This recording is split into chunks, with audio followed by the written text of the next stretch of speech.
Romanos capítulo 1, versículo 17. Visto que a justiça de Deus se revela no Evangelho de fé em fé, como está escrito, o justo viverá por fé. Na última segunda-feira, dia 31 de outubro, nós comemoramos o dia da Reforma Protestante.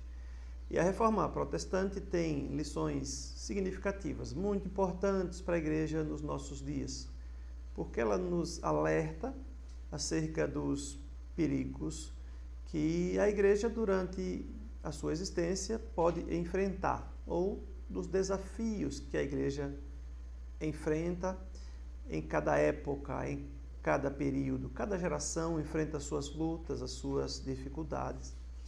Então, a Reforma nos deixa um legado muito importante que serve de baliza para nós.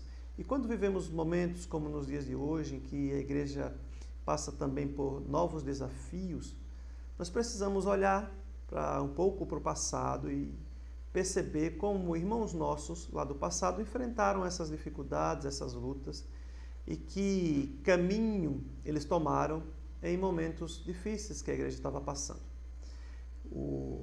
Alguns dos pilares da Reforma Protestante, para nós um dos mais importantes é o retorno às Escrituras.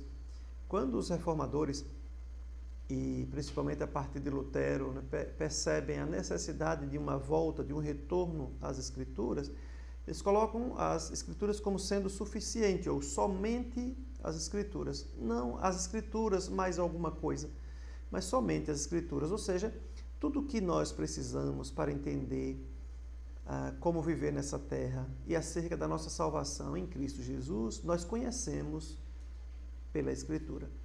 Nós sabemos o que Deus quer para a nossa vida por causa daquilo que está revelado nas Escrituras.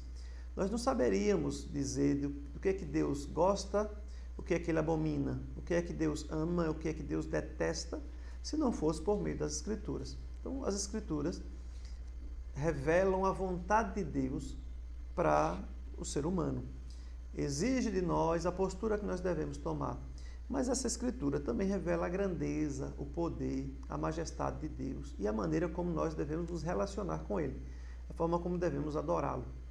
Mas os reformadores, eles diziam também que não apenas somente as Escrituras, mas somente a fé.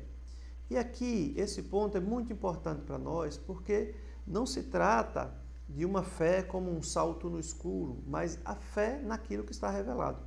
A fé em Cristo Jesus. A nossa fé tem um endereço certo. A nossa fé tem uma direção, tem um alvo. E fé para nós é certeza, convicção de algo que não vemos ainda, que os nossos olhos não veem. Mas essa é a maneira de andarmos nessa terra, caminharmos por fé. Nesse texto que acabamos de ler, o apóstolo Paulo, escrevendo à igreja na cidade de Roma, ele diz que o justo viverá por fé. Lutero fica muito impactado ao descobrir esse texto das Escrituras, ao ler esse texto das Escrituras, e esse texto fala profundamente ao seu coração, porque ele vai entender que essa é a maneira correta da gente viver. Mas fé aqui é certeza, convicção.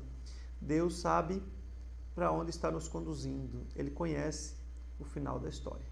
Então, ao andarmos com Cristo, caminhamos por fé, seguros do final, como tudo vai terminar. Há uma eternidade preparada para aqueles que andam com Cristo. Isso é certeza. Ainda não vemos, mas temos a certeza das promessas de Cristo por nós. Aquele que prometeu uma morada, aquele que prometeu um lugar definitivo para nós na eternidade. Os reformadores também diziam que somente a graça, ou seja, a salvação é graça, é um presente de Deus, não a graça mais as obras, mas a graça.